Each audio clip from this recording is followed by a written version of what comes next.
साल था 2006, Delhi versus Karnataka Ranji match. इस मैच में पुनीत बिष्ट नाम के बैटर जब ड्रेसिंग रूम में पहुंचे तो उन्हें कोने में बैठा हुआ एक खिलाड़ी दिखा। 18 साल का लड़का, नाम था विराट कोहली। विराट कोहली की आंखें लाल थीं। पुनीत बिष्ट समझ चुके थे कि कुछ गलत हुआ है। उन्हें मालूम चला कि अब से कुछ देर पहले विराट कोहली के फादर का ब्रेन स्ट्रोक की वजह से निधन हो गया। विराट कोहली को कोच ने, कैप्टन ने, खिलाड़ियों ने कहा कि आप घर चले जाइए, कल मत आइएगा। लेकिन विराट कोहली ये मानने को तैयार नहीं थे। वो नहीं चाहते थे कि उनकी टीम को एक बैटर की कमी खिले, वो भी एक ऐसे इंपॉर्टेंट लम्हे पर, एक ऐसे मोड़ पर जब टीम को सबसे ज्यादा जरूरत है।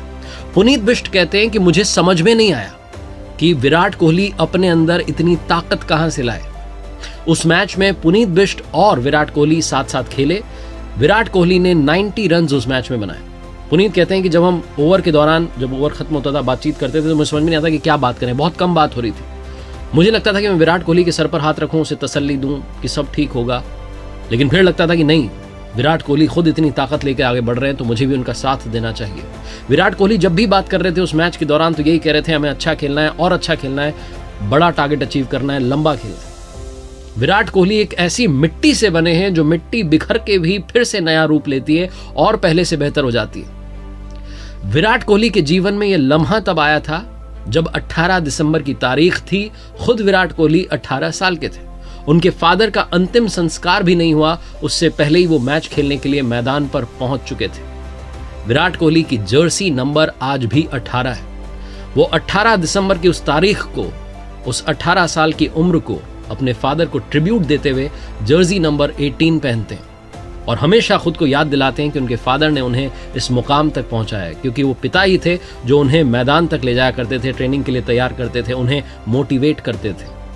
आइए उस खिलाड़ी की बात करते हैं जो एक अलग मिट्टी से बना है। नाम है विराट कोहली। मेरा नाम है आरजे कार्तिक। आप देख रहे हैं लर्निंग सीरीज सीखोगे नहीं तो जीतोगे कैसे, 5 learnings from the champion Virat Kohli. शुरुआत से शुरू करते हैं। सीखने वाली पहली बात है, अपने पैशन को आइडेंटिफाई कीजिए।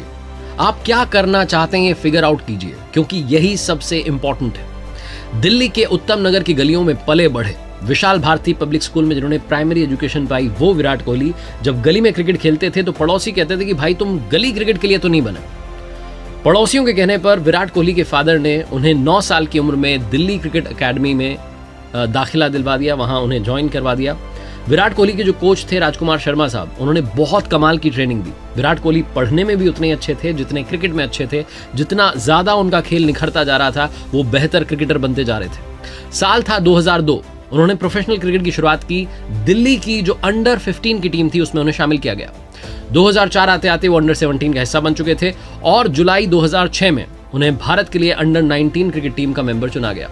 उसके बाद जब अंडर 19 वर्ल्ड कप हुआ तो उसमें भी विराट कोहली ने टीम इंडिया की कैप्टनसी की और टीम इंडिया को वर्ल्ड कप जिता दिया। 2009 में श्रीलंका दौरे पर विराट कोहली को इंटरनेशनल क्रिकेट खेलने का, भारतीय जर्सी पहन करके सीनियर क्रिकेट टीम के साथ खेलने का मौका मिला और तब से अब तक उन्होंने पीछे मुड़ के नहीं देखा। उनकी जर्नी हमें काफी कुछ सिखाती है। आइए इस यात्रा को थोड़ा आगे बढ़ाते हैं। ऐसे बहुत सारे क्रिकेटर्स हैं जिन्होंने भारतीय टीम की जर्सी तो पहनी लेकिन लंबे समय तक उसे पहन नहीं पाए, बहुत जल्दी बाहर चले गए। विराट कोहली की यात्रा जब शुरू हुई 2009 में, और आईपीएल की मैं बात करना चाहूंगा। आईपीएल में वो बैंगलोर के लिए चुन लिए गए थे, बैंगलोर की तरफ से खेल रहे थे। विराट कोहली कहते हैं कि शुरू में तो मुझे बड़ा मजा आ रहा था कि क्या बात है, पार्टी चल रही है, ये हो रहा है, वो हो रहा है, इतना सारा फेम मिल रहा है, लोग आ रहे हैं, सेल्फी क्लिक हो रही है, फोटो खिंचवा रहे हैं, बहुत कुछ हो रहा है, पॉपुलैरिटी मिल रही है। लेकिन इस सब के बीच में मैंने अपना ध्यान अपने आप से हटा लिया। मैं इसी सब में एंगेज होता जा रहा था। एक्सरसाइज कम हो चुकी थी, डाइट जो चार्ट था वो फॉलो नहीं हो रहा था, वेट गेन करता जा रहा था और मुझे लगता था कि मेरी क्रिकेट में जो जिस कैपेसिटी से मैं खेल सकता हूं वो कैपेसिटी कम हो रही थी। विराट कोहली ने सेल्फ एनालिसिस बहुत जल्दी कर लिया था। दूसरी बड़ी बात है, अपने आप को एनालाइज करना बहुत ज्यादा जरूरी है। विराट कोहली ने बहुत जल्दी समझ लिया था कि भैया गलत रास्ते पे जा रहा हूं, इस तरफ नहीं जाना है। विराट कोहली ने खुद की लाइफ में चेंज लाना शुरू किया, डाइट और एक्सरसाइज को बैलेंस करके चलना शुरू किया। विराट कोहली जो 90% वीगन है और अगर वो कम खाते हैं पहली बात तो, और खाते भी तो न्यूट्रिशनल जो डाइट है वो फॉलो करते हैं। विराट कोहली की जो यात्रा रही है, जो उन्होंने खुद पर काम किया है, वो हमें सिखाती है कि अपने आप को एनालाइज करते चलिए। आपको ऐसा नहीं लगना चाहिए कि मैंने कुछ अचीव कर लिया, आप तो काम करना बंद, सीखना बंद। विराट कोहली ने बहुत जल्दी ये समझ लिया था। विराट कोहली वो खिलाड़ी हैं जो पर्सनल और प्रोफेशनल लाइफ में भी बैलेंस करके चलते हैं। जब वो छुट्टियां मनाने भी जाते हैं अपनी वाइफ के साथ तो एक आम आदमी की तरह जीना पसंद करते हैं। ऐसी जगहों पर जाना पसंद करते हैं जहां पर उन्हें कम लोग पहचाने। वो पहाड़ों में ट्रैकिंग के लिए निकल जाते हैं। विराट कोहली के बारे में मैं सिर्फ इतना कहना चाहता हूं कि विराट पैदा नहीं होते हैं, विराट बनते हैं। आत्मविश्वास से, कॉन्फिडेंस को लेकर के आगे बढ़ना तो जरूरी है, लेकिन उससे भी इंपॉर्टेंट है खुद के विश्लेषण से। विराट बनते हैं अपनी लगन से, विराट बनते हैं कभी ना हार मानने वाली सोच से। विराट कोहली की जिंदगी में ऐसा नहीं था कि सब कुछ अच्छा ही चल रहा था। एक लम्हा ऐसा आया था कि उनकी जिंदगी में क्रिकेट का सबसे खराब दौर था। विराट कोहली के बुरे दौर की बात करते हैं और सीखते हैं कि हम उसमें से क्या अपने लिए लर्निंग निकाल सकते हैं। विराट कोहली को एक समय ऐसा आया था 2013-14 के आसपास की टीम से कुछ समय के लिए बाहर किया गया, लेकिन विराट कोहली ने रोजाना हार्ड वर्क किया, ट्रेनिंग की, प्रॉपर प्रैक्टिस की, लगातार क्रिकेट खेलते रहे। उस लम्हे का इंतजार कर रहे थे कि सिलेक्टर से एक बार कॉल कर दें और सीधे वो चले जाएं, खेलने के लिए तैयार रहें। तीसरी सबसे बड़ी जो लर्निंग मिलती है वो यही है कि डेली हार्ड वर्क करना, डेली प्रैक्टिस करना, कंसिस्टेंटली सीखना, बढ़ना, लगातार अभ्यास करना बहुत जरूरी है। विराट कोहली की लाइफ यही सिखाती है। उनकी लाइफ में ये जो लम्हा आया था, एक बैड फेज आया था जिससे वो गुजर रहे थे उस वक्त, तब उन्होंने हार नहीं मानी। अगर शायद कोई और प्लेयर रहा होता तो वो ये सोच रहा होता कि अब टीम इंडिया के लिए दरवाजे बंद हो चुके हैं, अब मेरा पता नहीं क्या होगा, मुझे कुछ और करना चाहिए। लेकिन विराट कोहली ने मन में ठाना हुआ था कि मेरे पास में कॉल जरूर आएगी और जैसे ही कॉल आएगी वैसे ही मैं कमाल करके दिखाऊंगा। विराट कोहली अपनी फिटनेस पर बहुत ज्यादा ध्यान देते हैं और आपने देखा होगा उन्हें इंजरीज बहुत कम होती हैं, और अगर होती भी हैं तो वो स्पीडी रिकवरी कर लेते हैं, फटाफट से वापसी कर लेते हैं और मैच खेलने के लिए तैयार हो जाते हैं। चौथी सबसे बड़ी लर्निंग, गिरते हैं शहसवार ही मैदान जंग में, वो तिफल क्या गिरेंगे जो घुटनों के बल चलते हैं। चौथी सबसे बड़ी लर्निंग है कमबैक करना सीखिए। लाइफ आपको बार बार गिराती रहेगी, पटकती रहेगी, लेकिन आपको उठ खड़ा होना है। एक ऐसी मिट्टी से बनना है जो बिखर जाए तो फिर एक नया रूप ले ले और पहले से बेहतर रूप ले ले। हम सबको अपने बेस्ट वर्जन पर काम करना चाहिए। विराट कोहली यही सिखाते हैं। वो कहते हैं कि लाइफ में हर किसी के पास अपॉर्चुनिटी है वो सब पाने की जो वो सोचता है। 2014 का इंग्लैंड टूर आपको याद होगा, 10 इनिंग्स में विराट कोहली ने मात्र 135 रन बनाए थे with the average of 13.5, 13.5 run पर इनिंग आप मान सकते हैं। विराट कोहली के करियर का सबसे बुरा दौर था। लोग कह रहे थे बल्ला शांत हो गया, अब चलेगा ही नहीं। विराट कोहली भारत वापस आए, थोड़ा और खुद पर काम किया, थोड़ा और टेक्निक को सुधारा। उसके बाद में ऑस्ट्रेलिया टूर था।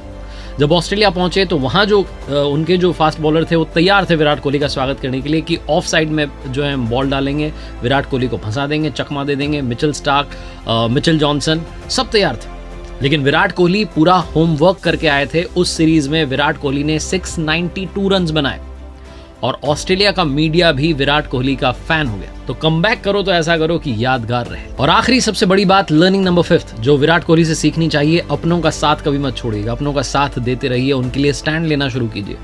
विराट कोहली स्टैंड लेना जानते हैं अपने देश के लिए, अपने खिलाड़ियों के लिए, अपने साथियों के लिए। वो सुनाया ना आपने कि ईंट का जवाब पत्थर से देते हैं, विराट कोहली ने वो करके दिखाया।